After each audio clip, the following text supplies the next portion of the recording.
Hey there friends, Nibs again. Out here in the garage tonight doing a little bit of goofing around, doing a little bit of tinkering, and I have a local pickup that I want to show you guys tonight. This one's going to be pretty cool. This one, from what I can tell from doing a little bit of research on it, is a pretty rare gun, and I'm glad to have it on my bench here to play around with. And the shop owner did say that it leaked CO2, but we're going to test that out on camera here.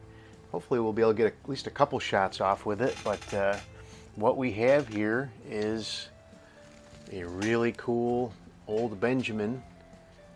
This is a Benjamin model 352, and from looking on the Crosman website, I did find some instructions for it.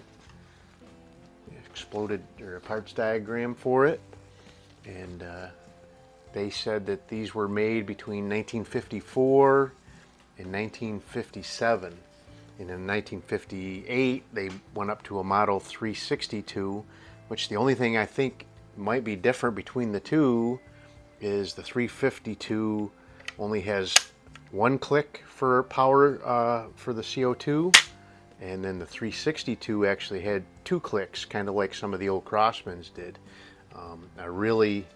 So the Crossman model 180 actually came out in 1952, I believe.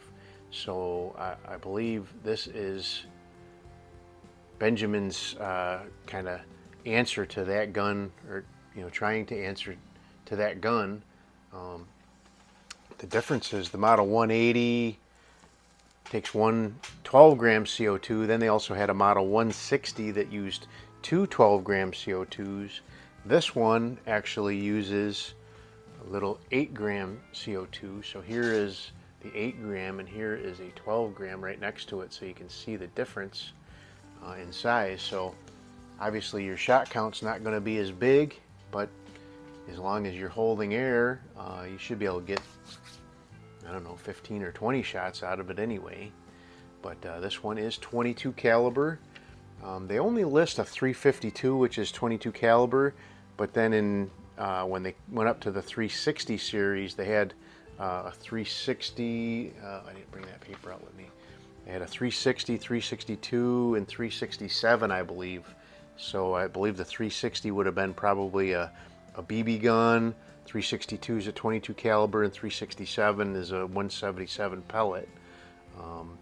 Let's see what other things I find out about this guy. So one real cool kind of feature that a lot of the Benjamins have is a rifled brass barrel with a steel shroud over top of it.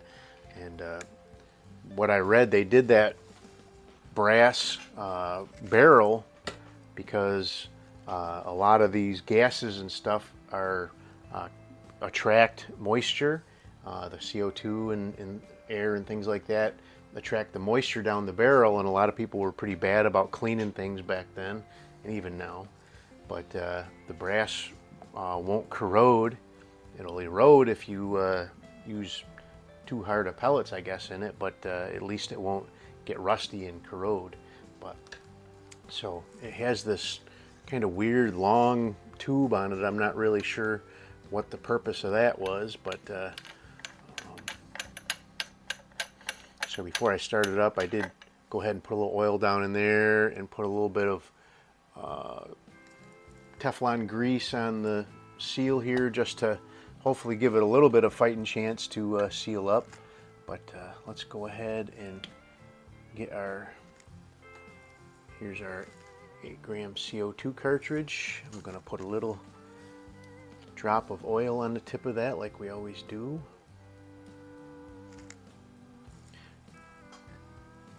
And then the piercing needle is down inside and fired by so we're going to put it nose first in there. And then very typical of even modern CO2 guns.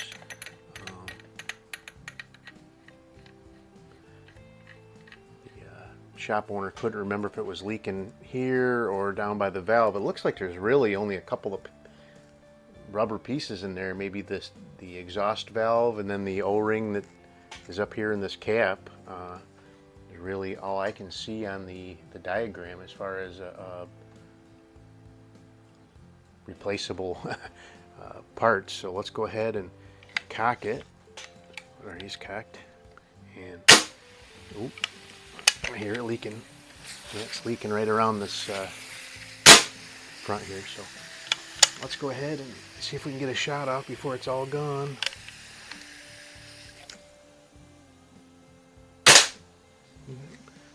Maybe one more.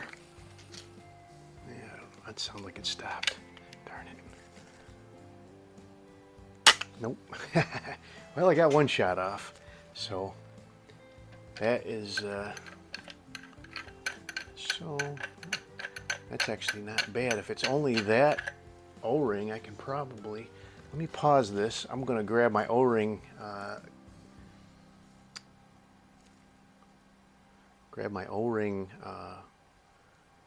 assortment and see if I can find one that'll fit there, and we'll try again. Stand by. Alrighty, I am back. I did find one that looked like it was very, very close anyway. So it was in this nitrile SAE assortment that I bought from, I believe, from Harbor Freight. And the one that I found that worked is the 5/8 by 13/16 by 3/32, or 3/32. So let's go ahead and we'll do one more. If this doesn't work, then I am going to wait to, I've already been texting with Henry Ford, and he said he can put together a seal kit for me. So we'll, if this doesn't work, then we'll wait and get, oop. I don't want to waste this. These CO2s are not as cheap as the 12 grams, so I don't want to waste them, be wasteful with those. But let's go ahead and see what it does.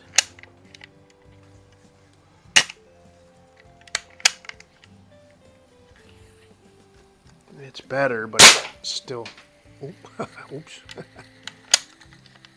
still weeping. Seems like it needs to be maybe a little bit thicker.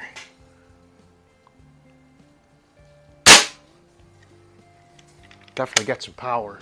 Wow.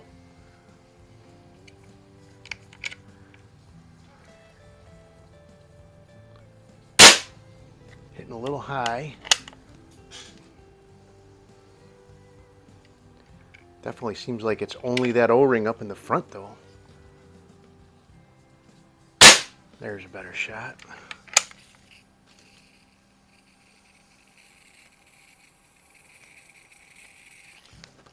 Come on. That's a bummer.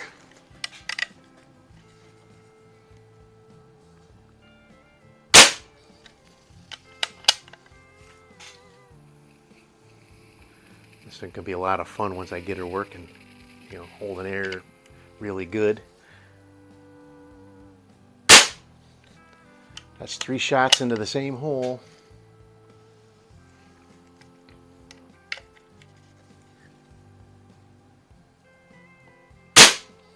Four shots into the same hole.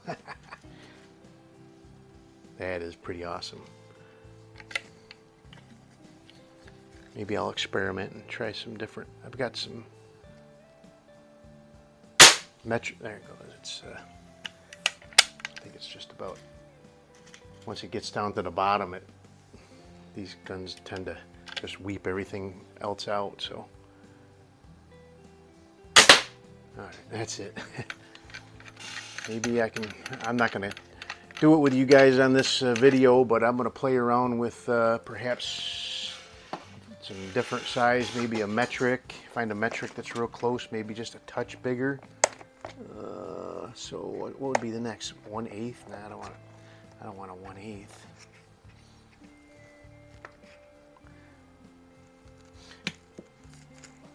All right. Well, anyway, there you guys go. There is a really new, cool addition out here. This is going to be a lot of fun to play with. Put it up against the Model 180, some other Old Crossman's out here. Totally shooting really good. It's going to be a contender once we get her working and sealed up. But there you go. That is the Benjamin Model 352. I thought it was a 362, but it says 352 right on the end cap here. So here's a picture of that. Hope you guys liked the video. Till next time, have a great day.